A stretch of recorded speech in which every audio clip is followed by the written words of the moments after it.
And we're live. Steve. So it's just as your hand popped up on the screen, it said live.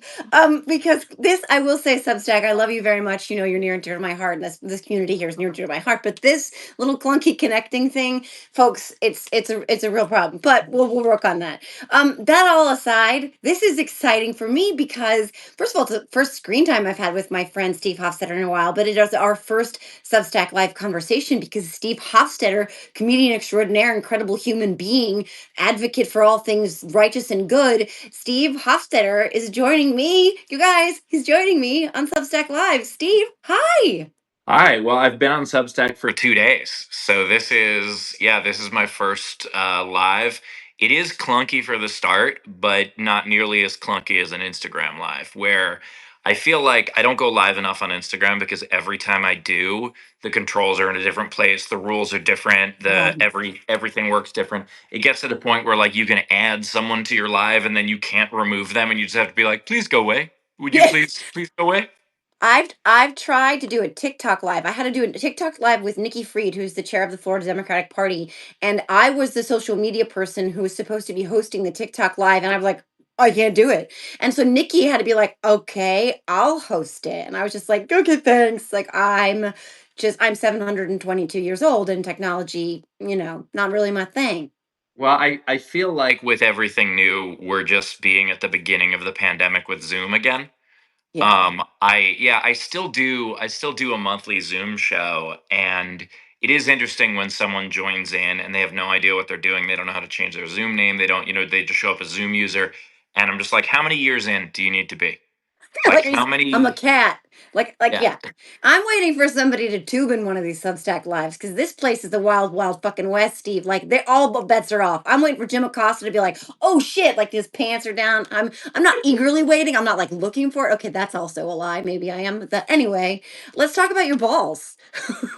Yeah, I got a bunch of balls behind me there. The top case, which is almost full, it goes up a while. Those are all ceremonial first pitches I've thrown. So that's a fun thing. And then the bottom one are the top couple rows are like autographed souvenirs, and the bottom ones are foul balls / home runs, etc. I've gotten over the years. Okay, well, So which one from each category would you say is your most near and most special, the cherished ball? my most cherished ball is probably the Non-technical. autograph one. Yeah, the Yeah. autograph one. I have one signed by, I mean, if we're going on Tondras here, I have one signed by the 69 Mets. Nice. Um, so Oh. it's five of the 1969 Mets. I got to meet them when I was a kid. There was like this newspaper event, and we got tickets to it, and that was very exciting. It must have been in like I think it was like 1989. I think it was like the 20th anniversary. And there was a very fun thing where I met Bud Harrelson, who recently passed away, and I Mhm. told him, I was like, hey, I'd seen footage of his fight with Pete Rose, and I was like, hey, it really took courage to fight back against Pete Rose. And he goes, yeah, it was wonderful. He hit my or no, I hit him in his fist with my face. I was like, that Oh, is, even as a kid, I was like, that's hilarious. yeah. And then for first pitches, I threw one for the White Sox, which is, a team I like, and they really made the whole day about me, and it was really nice. And I was on the cover. I was on the cover of the sports for the Chicago Sun Times for it, making a real weird face. They just took a freeze frame of me and like, because Oh, that's just geez. what you Yeah. do when you throw a Yeah. pitch. But yeah, so those meant a whole lot. Did you get it over the plate or did you bounce it? Oh no, that one was perfect strike. Oh, nice. So I never bounce them. Sometimes I'll throw in the dirt, sometimes I'll throw high, sometimes I'll throw a little wide. But I'm about 50-50 balls and strikes. I've thrown over 40 first pitches now. And Damn. so yeah, so I've worked through about 2 innings over the Whoa. course of my career, I I mean, guess. yeah, I think you're ready to retire. But Yeah. I'm a recovering Mets fan. You're an active Mets fan. We can disagree about that all day long. Yes. But I've seen Andy Pettit throw out the first pitch twice now. And the first time I saw him, it was not a strike at all. And I was actually shocked. But opening day, he redeemed himself. But I want to tell you this one quick Mets story before we get into like every fucking thing else. By the Yeah. way, at last time since we had screen time, you've been married. We can talk about that too, but Yeah. whatever. So I was at Yankee Stadium because I am now thankfully a Yankees fan and no longer a Mets fan. And so we're at the Hard Rock Cafe because, like, my son loves to go to the Hard Rock Cafe first because you can go into the store and all the things. And he's with his friend, and they're, at the time 14. And I see Dwight Gooden, and I'm like, oh my God, there's Dwight. It's Dwight Gooden. Like, there's Dwight Gooden. So I'm like, okay, guys, I want to go get a picture of Dwight Gooden with Dwight Gooden. And so I walk up to Dwight Gooden. I want the picture, Steve. I want the photo. And I say, hey, Dwight, well, oh my God, you're amazing. I'm such a big fan. And can we get a picture? And he goes, sure. Come on, kids, and hands me my phone. My kids are like, "Who's this guy? Like, who's this?" Your kids are like, I don't know this man. And I'm so crestfallen. I'm like, "Jeez." Like, well, I'm making a phone like this, but like, Yeah. "Jeez." Yeah, I didn't get a picture. You should see my kids' faces. They're like, and I'm like, "Oh my God, yeah." So that's my Dwight Gooden story. But anyway, yeah, before Mets I fan. I have a very awkward picture of myself. This is not baseball, just an awkward picture story. A very awkward picture of myself and Anna Nicole Smith. Oh God. I was at I had to be in like my early 20s, and I was at the Entertainment Expo in LA, and Anna Nicole Smith was there, and I was like, oh, let me get a picture. Like, this will be, just, I mean, it's a celebrity. I was early 20s, and it's someone famous. So I went over to her and I asked her a picture, and she was so drugged up and out of it Oh geez. that, like, she said yes, but I was like holding her up. Oh Like, God. she almost like fell over. I was trying to hold her up, and I look over to try to find my buddy who I had given the camera to.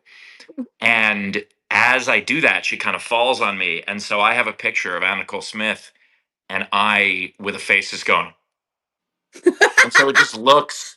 I was both confused trying to find my friend and confused at what was happening. And so it just looks like I have this picture where Anna Nicole Smith is smiling, drugged out of her mind, and I am horrified. Well, that's the perfect segue. So speaking of drugged out of their minds, let's talk Yes. about Elon Musk and Donald Trump.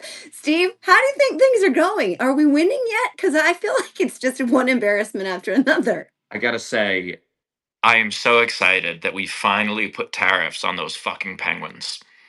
The the McDonald Islands have gotten away with it for too long.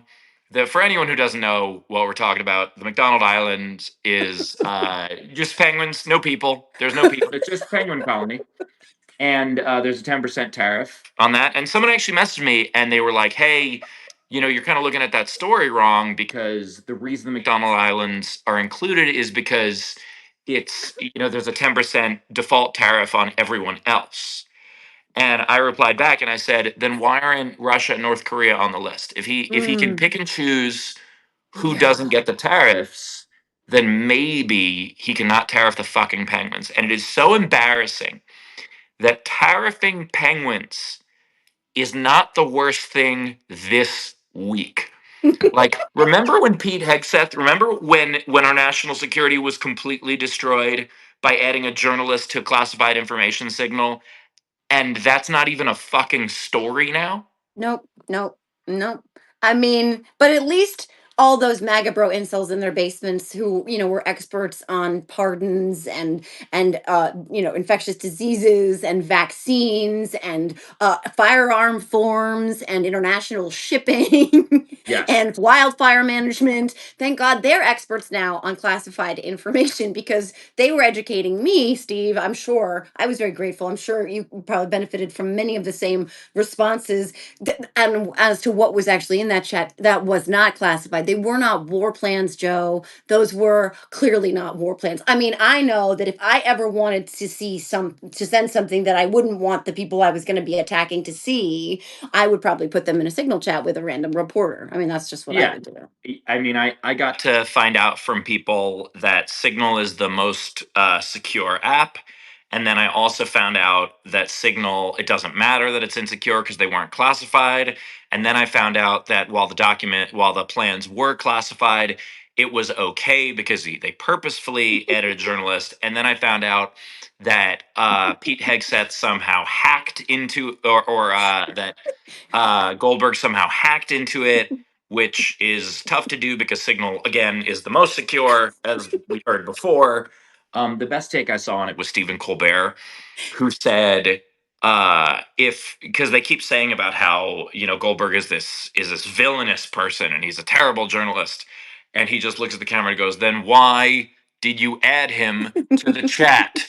If he's so bad, why did you add him?" It was a great take, My fantastic take. My favorite is that this is like the intelligence apparatus, the leads on the intelligence apparatus. Every fucking person from the vice president to goddamn Marco Rubio to the DNI, the NSA, they're all on this call, and they say, "We don't know how did he get sucked into the phone," and it's all the circled the circled picture of added Goldberg to the chat. It's like we don't know how he got there. Like, what's right Oh, fucking there? I love it. And like, it's just, I mean, my favorite is that these are the same people who expected a woman in her 60s 10 years ago to understand everything about encryption. Yeah. When, first of all, when these people still couldn't log into Facebook. And they expected that 10 years ago, and we might forget what tech was like 10 years ago and what our knowledge of tech was 10 years ago. But a decade ago, the average woman in her 60s definitely did not understand everything about encryption. And for everything they accused Hillary of possibly doing, like of and not even doing, but being like, but it could have been intercepted. It's like, but yours Hmm. actually, and not even intercepted. You gave them to the guy. Yeah. You handed it over, and and he tried not to. He said, "I don't think I should be here. Like, is this? I think this is a prank. This isn't real. Please stop." And they kept being like, "Nah, that's hilarious. Here's where we're bombing." Like, it was Yeah. just, And then the first part was they're like, no, we didn't do that. He didn't see that. There was nothing in there like that. He's lying. He's lying. He's like, are you shitting me? Like, show your receipts then. Okay, show your receipts. Like, really? Do I have to do this? Because you're lying. And he's like, okay, here you go. We told you. And then they turned around and said, we told you they weren't war plans. I'm like, yeah. okay, I'm not a war plan expert. Okay, but They like, Joe, they were war itineraries. They weren't plans. This was just what hotel the war is going to go to, and maybe the war theme park, and what to pack for the war. It was just an itinerary. seriously, Oh no, it's I lost like, you. wait, it was, I oh, lost you here. for a sec. Oh, you Yeah, got me yeah, back? yeah. I got It wasn't classified. It was classified adjacent. It was classified light. It was classified infused. It you. wasn't classified because that would be bad. But I mean, we it's not like they tried to put Hillary in fucking prison for Yeah, what she did on her, like basically the equivalent of a speak and spell compared to today's technology. They're still chanting lock her up over that shit. They'll still chant it tomorrow. But Pete Hegseth, Secretary of Scotch and Soda, it's fine. yeah. Totally It was fine. it was like a classified zesting. Like you just take a classified and you just kind of give a couple shavings of it, so you get the essence of classified. But you don't want to overdose on classified. Right? Just enough. So if you walk by a Houthi, they're like, wait a minute. Do I smell an attack on me? but Yeah, they're like, what are you wearing? It's not Ginate. It smells I I don't suspiciously like my death. I don't know who the first person was, but I think my favorite comment on this was new phone Houthis. Like, it was just, ugh, the comedy that came out of this was just beautiful. I mean, what do they call Pete Hegseth? Pete Hot Breath or something like that? Yeah, there's so much. Like, it's such an embarrassment. And the idea that, like, okay, if you look at the tariffs, what's going on right now, the thing I Hmm. posted about it yesterday was, if your boss told you that they had to cut $1 trillion worth of programs, and have $1 trillion worth of cutbacks at the office, but then they also needed to add a surplus to, like, a surcharge to all their vendors, Yeah. you'd know that they were bullshitting. Yeah. You'd know that those two things can't be compatible. Right. And yet all of these idiots were defending it, and then they would be like, well, that's it, it's to make up for Biden's deficit. And it's like, Trump added more to the deficit than any president in history. Yep. Nobody Second talks about that. place is George Bush. Yep. And so, like, how it is tough. I'm like snapping now. It is tough to understand, like, how do we live in the same reality? How do you, Mm. and I liken it as my brother's colorblind. Okay. And I don't mean like I don't see color. I mean literally he can't tell red from green. And so he and I live in a different reality when it comes to what color something is. Like I can look at something and go, that's green. And then he'll be like, oh no, I thought that was red. I thought that was brown, or, etc. I understand why that happens. And I think that there's something in people's heads that we don't know about yet, where Mm. they can see an objective truth and not understand it. Yeah, I mean that's a an excellent analogy. There was an old cartoon that was like, two people standing on the side of a six or a nine, and one person said, "I see a six," and the other one sees a nine. Now it's not whether or not it's a six and a nine, and one person sees a six, the other person sees a freaking elephant. They're Yeah. like, they're not. It's like you're not even on the same planet, and it is. It's maddening because I often describe this as stapling Jello, or like other people say like knitting Jello. That this what this feels like. It is a constant game of I know you are, but what am I on every fucking provable fact? Like you just can't. They don't care. You said it. That no one talks about this. Donald Trump saddled our economy with arguably the relative to the size of the economy, the third largest increase to our debt ever, guys. And he did that before the pandemic. This was happening before the pandemic. He left Right. office as the worst jobs president since Herbert fucking Hoover. And yes, a lot of that had to do with the pandemic, but not all of it had to do with the pandemic. And by the way, we were better off 4 years ago when 1,000 plus people were dying a day from COVID. He said it is what it is. He said it is what it is. He bungled the fuck out of it. But yet they have all this revisionist history, just like January 6th was peaceful protest, or it was the deep state and Nancy Pelosi, or it was the Capitol police officers. But all those people need pardoning, which makes no fucking sense. But you can't tell them that because they're just not going to be, just can't, it's a round peg in a square hole. And it is absolutely maddening. We're up is down, Right. war is peace, freedom is whatever. We're fighting with Canada. We broke up with Canada. Well, Canada dumped us. Canada, like The elbows up. Canada is now fucking cool again. the This is what we've done. the term that changed how I look at the world was cognitive dissonance. Mm, And for anyone who doesn't know what that is, it will absolutely change your outlook. Cognitive dissonance means if you believe something that you previously didn't believe, it's not a question of changing one thing you believe, it's changing your entire belief system. So, cognitive dissonance is trying to align that thing that you know is not true to make it true so that you don't have to change your entire belief system.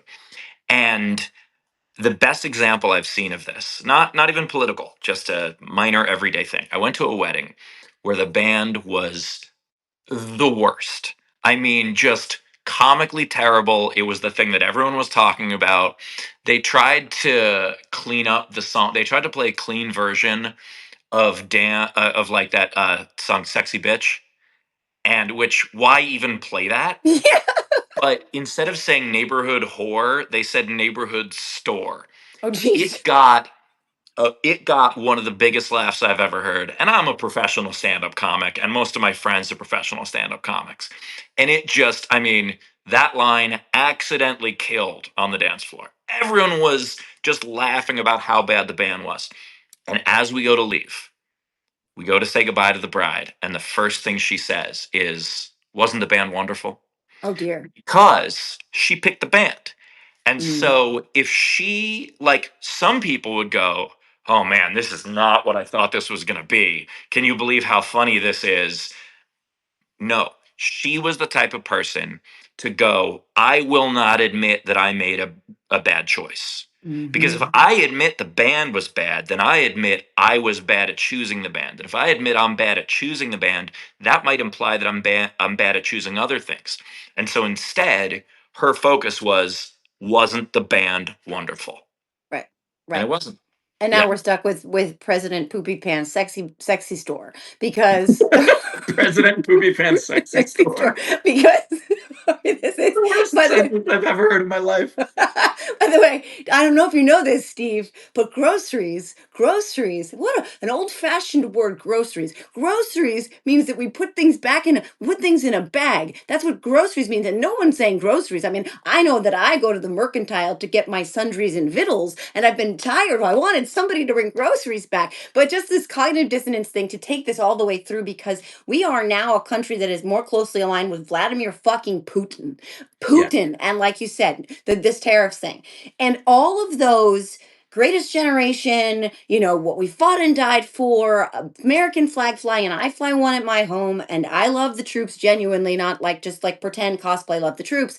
All those people will still make the argument that we are America first, that this is America first. We've abandoned all of our allies, all of the democracies around the world, and BFFs with fucking Putin, and they will still tell you that this is winning. That's the extreme of it. I think that is the furthest they could possibly go with this cognitive dissonance. Well, and not only that, but it is just easily spreading lies. Like, I've been seeing this chart floating around about how cheap eggs are now. It's Mm-hmm. a commodities chart. It's a chart about how the price of investing in eggs, in egg futures, has Jesus. dropped dramatically. But the retail price has not followed suit yet. Mm-mm. And i- like, the amount of times, because Facebook will just show things in my feed to make me angry. Yeah. And the amount of times that people have shared that, and I've gotten to the point where I saw a comic who shared it, and I comment and I go, "This is a commodities chart. This is not retail prices. Please be honest about this."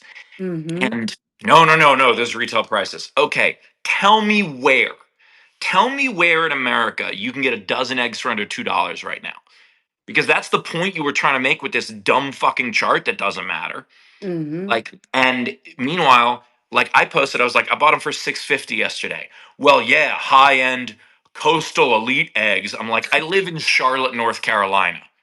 Like, I live on the border of South Carolina. You think that that's the coastal liberal elite city? Fuck off. Like, that's D- ridiculous. DEI woke chickens.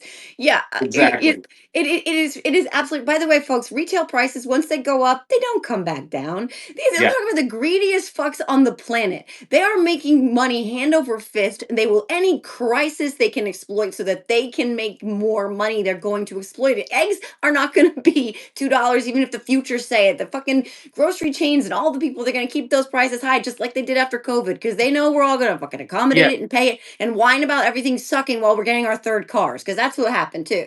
The prices will come down a bit because it's supply and demand. The higher the prices, the less people are buying. And eventually, and not only that, but obviously there was a terrible bird flu epidemic that Mm-hmm. wiped out, it wiped out all the chickens on the Muppets and everything. And Mm-hmm. so eventually prices will go back down a little. They won't go back down to where they were. Right. They'll go back down a little because now we tolerate the higher prices. Yep. And now suddenly people will be like, "Oh my God, $3 a dozen. That's incredible." Yep. And it was $1. Yeah. And so prices will go back down to three times what they were, which is half of what they are now. And people will thank them for it because people have the memory of a chicken.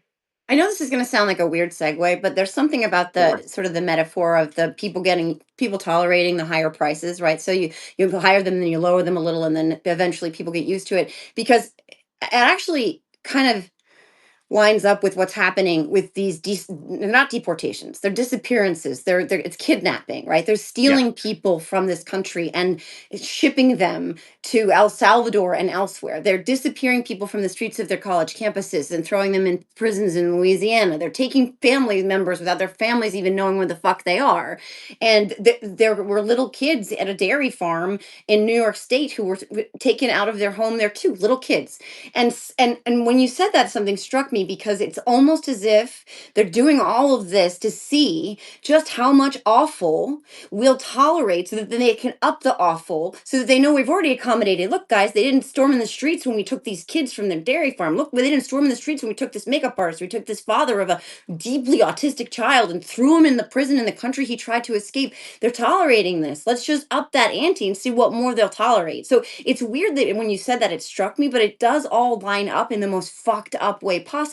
And it's all part of this playbook that we've seen, Timothy Snyder and others writing about, that this is what they've done throughout history to get people to accommodate atrocity. It's the frog in the boiling water. Right. That's how it works. And now, although in their defense, I will say that some kids snuck into this country out of their mother's vagina illegally, and I think that That is something, did they have the paperwork to be born? I mean, did they? So yeah, it is. I think you're exactly right that it is something. I'm glad I broke you just then. It is exactly right that they are testing us to see how much we're taking. I am watching through. My wife and I are watching through *Handmaid's Tale* for the first time. We hadn't seen it before, and the amount of things that I see from it that, like, yeah, of course, there's some ridiculous things, and things that you're like, okay, that part would never happen. But there's a number of things where it's like, oh my god, that was last week. Like Mm. they just did that last week. And so it is terrifying that that was supposed to be kind of science fiction and now it's a playbook. Yeah. Thank you for making me laugh and CO looking in the like a comments just said that sociopath. exact thing. What's that? Just saw that comment as I was saying that. That comment came up. The Yeah. No, playbook. Yeah. very smart people on Substack, by the way. Substack is awesome, and I love Substack. I fucking love the community on Substack, Steve. You're I'm gonna love it. excited. That's I'm why I was excited to be here. so excited. So let's just pivot to greener pastures. Welcome to Substack. What do you want to do on here? Like, what do you want to accomplish? What do you want to who do you want to be, and who do you want to meet, and what do you want to talk about? Oh, there's the jersey. Every now and Well, then.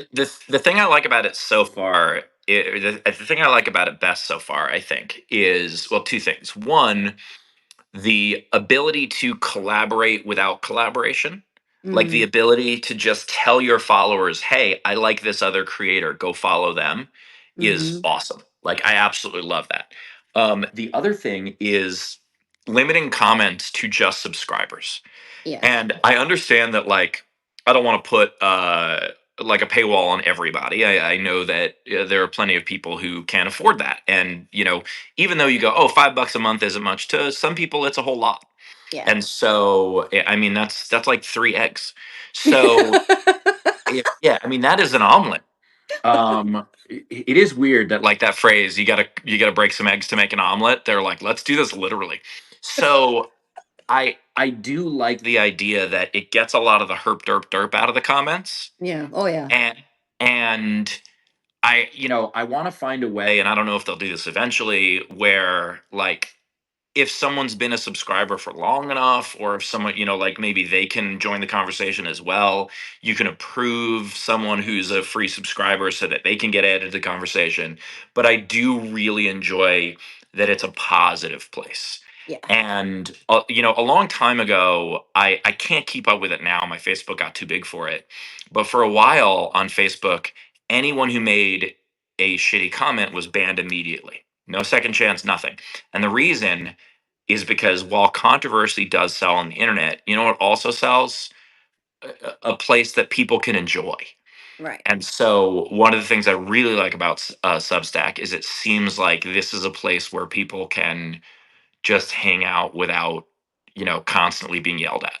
It's so true, and I refuse to cede the space in the ground that is fucking Twitter. And it is, I mean, it is a hellscape to say the very least. I mean, the amount of times I'm called a whore on a daily basis over there. And by the way, I resemble that remark, so you're not offending me. Trust me. Um but a meth addict, now that is a line crossed, because I have never done meth in my life. And anybody who knows me knows that I don't do drugs. But either way, so I still go over there just to mostly piss them off and call them names and enjoy the fuck out of it. But I retreat to my safe space, my Playboy Mansion grotto, so to speak, that is Substack, because you can actually stay in Substack without getting skin slip and an STD. But that said, the people, Steve, you're going to love them, because Yeah. one of the things, origin story about Steve and my friendship is Steve and my, I don't even know how you say that in English, but Steve and my whatever, Hour. our Steve and our friendship. We'll just drop the You don't Steve. have Is to, but just that hour. our friendship? It What's was the, like, reverse word for y'all? How do you get to? okay. Our friendship was we met on Twitter because he is funny as fuck, and he thought I was funny, which was like the first person to ever be like, hey, you're funny, outside of when I was putting cupcakes in my face in third grade. But it was based on wit, and a mutual respect and an enjoyment of dialogue and wit. And that it is exactly what Substack is, Steve. That is what it is. That is who is here. That is who is engaging with content. That is who is responding, subscribing. That's who is on this live right now. It's fucking awesome, and it is my happy place to retreat to all the time. I love it because it makes me feel, it makes me feel like I can express myself in an intelligent and articulate way. And today was the first time a lot of people have seen me really laugh on any of these, because first of all, you're a fucking comedian, but also you're a genuinely funny fucking person. um that is something new for me on here, but I try to make my posts funny whenever possible. And so Yeah. I think laughter, as you know, Steve, it is the, I think, the greatest medicine there is to getting through the darkest times we have. And that is exactly why you're so valuable. Not just, well, not just that, you're also an incredible person who was by my, had my back and by my side through my darkest times, and I will never forget you for that. So Well, personal, on a personal thank note. you. I really appreciate that, and I miss that. We had such a great DM room. Such a great room. We had this room of, because there were all these political action rooms, and so many of them were so fucking sensitive. Yeah. And the idea, like, I did a bit on my last special about this, about how there was one that I was involved in where, when Roe v. Wade got overturned, someone said this is crazy, and someone else said that that was ableist language and that you shouldn't use the word crazy. And I was Oh. like, we're at war right now. And someone else replied, you shouldn't use the word war without a trigger warning because it's violent language. And I said, what the fuck do you think the word trigger means? And that inspired me to leave, that group, and start one of politically progressive people who were funny and had a sense of humor. And in the 2 years or so that we were on that thing, and this was, a range of comedians and TV writers, and it was such a lovely place. And like the 2 years or so that we had it going, there wasn't a single argument in it at all. Mm-mm. And like, to get 40 people together from the left who are Yeah. passionate about politics and never have an argument is incredible. Yeah. I am so looking forward to this community. I can tell you that the doors are wide open for comedy here, and I know that because I am the number one rising humor creator on this platform, and I've been on it for two Congratulations. days. It's Well, I fucking awesome. appreciate that. Thank you. But when I saw that list, I was like, I'm a what now? And but it's because I think for a long time, I saw Substack as just a text place, because that's what it was for so long. And thank you for letting me know that, like, no, now it's got video and it's got all kinds of things. And I'm excited to not only be a part of it, but to see who else I can bring in as well, Yeah. because I think that there's a lot of room for growth here. Yeah, and Jeff Tiedrich, somebody mentioned Jeff Tiedrich in the comments, and that's how I ended up on Substack, because Jeff was the first person to be like, "Joe, what, you should be on Substack," and that was well over a year ago. And I was like, "Yeah, but I don't know if I can do the lift of writing all the time. I love to write; it's a passion of mine, but I don't know that I have the time." He's like, "It's so much more than that," and it was so much less than it is now. It's so intuitive and smart now, and they really listen to both the people who are on it as subscribers and the creators themselves. And I love that. And guys, I don't work for Substack. On my children's lives, I don't work for Substack. I just literally drink the Kool-Aid, because this thing came around in my life at a time where I was like, I don't know how I'm going to survive. I don't know how I'm going to feed my kids. I don't know how I'm going to buy my house. I had lots of generous people who were helping me in every way. Steve was the person who actually helped me. I did little jobs for Steve because he was like, you need money and I can help you. And he did, and it made a difference. But Substack changed my life. It helped me be able to afford to do this full time, which is something I've been passionate about and believe in. And I really do want to fucking fight for this democracy, and however I can to do that. But Substack, honest to God, guys, I don't make a secret of this, changed my life. So Joe it's Joe fun. swears Joe swears on her favorite picture of Dwight Gooden and everyone but her. That's the it's yeah, Tedrick was in our group too. And Yes, he was. it's something that it was wonderful. We amplified each other's voices. Yep. I remember I remember, like, there were big days, like the day that, like, Trump got COVID. It was a day that Oh. everybody was just like, let's just all talk to each other all the time. Like, this is, there were moments we went through together, and Mhm. ups and downs. Like, that group during the 2020 election helped sway states. Yeah. Like, it was an incredible thing. And that's something that, like, I don't know if they'll do DM rooms on here eventually, or we'll just have to, like, email each other or whatever. But I've done a couple of, like, Instagram DM rooms. I've tried, like, Facebook email lists from creators, etc. Nothing was like that Twitter DM room. Oh no, There, that was magic. It was like it was lightning in a bottle. And I honestly think, Steve, and then we'll kind of wrap it up here. But I think that we can do that with lives. I actually think that we can. For now, you can only really have three on a live for now without using the desktop, and that's clunky for now. But they're working on changing that. Like I picture that kind of energy, that like cathartic sort of group chat, but like for everybody to participate in. I think that we can do that on here. I really do think so. And I think because people get to feel sort of sane-ish. I always say that yeah. when they can laugh a little bit, like you can laugh at the fucking darkest moments, because what are you going to do, right? What are you going to do? You don't, sometimes you just have to. I think we Well, can do that on here. yeah, and I will say, by the way, thank you so much for. There were so many wonderful, kind comments that I've been seeing coming up across, and I will say that like I, so I my tour got going again 2 days after the election, and it was supposed to be a victory lap, and instead it was kind of sad. After then I started touring again right after the inauguration, and it was a lot of people were coming to shows scared. But what I've noticed now, and I mean, I've already done about 30 cities this year, I think, and I'm doing over 100 more. And what I'm noticing at the shows, and even in the comments of people who are going to come to a show, people are excited to be around like-minded people, to be reminded that only 22% of America voted for Trump. 22%. That's it. It seems like more because yeah, he got 49% of people who voted, but a lot of people didn't vote. A lot of people can't vote. So 22% of people in America actually voted for Trump, which, if you're a Trump fan, that means another 120% didn't. So I think people are just really excited right You now fella. to be able to nice. It's always good when you could do a joke that actually knocks someone's accessory off.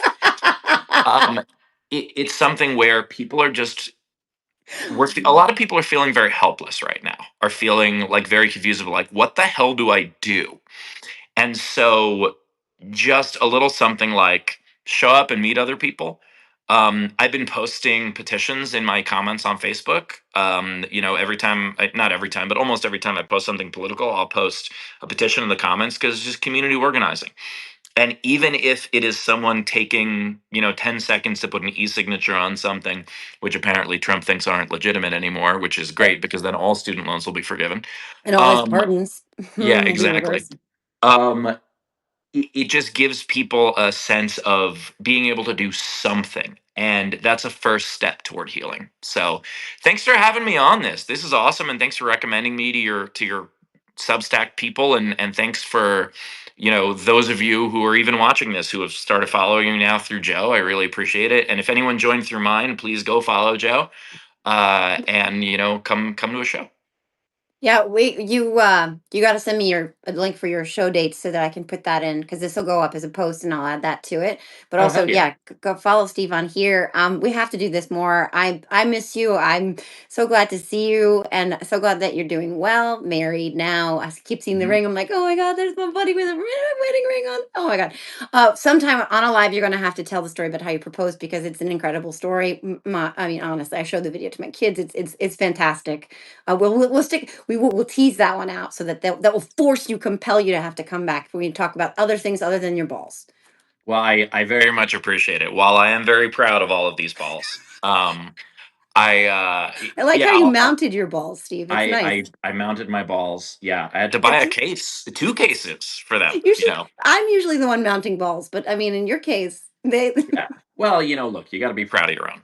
So I appreciate you saying all that, and I'm very excited about this. It's one of the things where people are constantly being like, "Oh, you got to check out this platform or that platform," and no, you're right. I'm a day in, and I was at 20,000 followers, and Amazing. I mean that's super fun. I really appreciate it, and you're a big part of that. And I mean, you're the reason I'm on it because you literally called me. It was like, "Get your ass on Substack."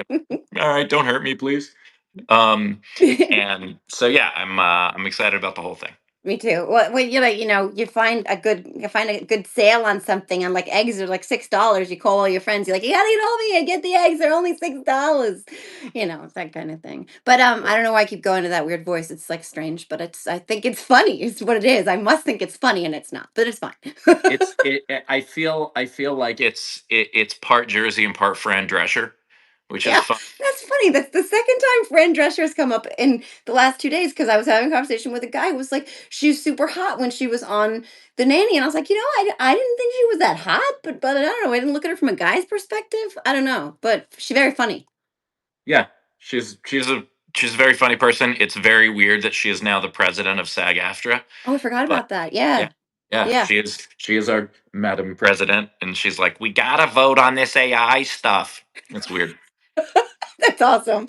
Well, thank you guys for joining. Thank you, Steve, for joining this. Thanks everybody for watching. This will be posted on my Substack, and I'm gonna get the links to Steve's show dates. Definitely follow him on here and on all the socials, except for Twitter because you're not on there anymore. Oh, Um, and my big Canada tour this year is going to be called "I'm as sorry as you usually are."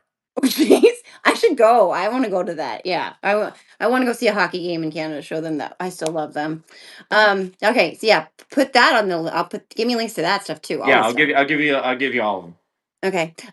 Let's go New York Rangers. And thanks everybody for watching and joining. And thank you, Steve Hofstetter. This was a lot of fun. A lot of fun. I needed this. I needed a laugh. Oh my God. I can't believe I laughed at kids being coming out of vaginas. But nonetheless, however we get along, we just do. Sure, yeah. All right. Thanks, Steve. I'm going to literally click end now. Bye, guys. Bye, everybody. Bye.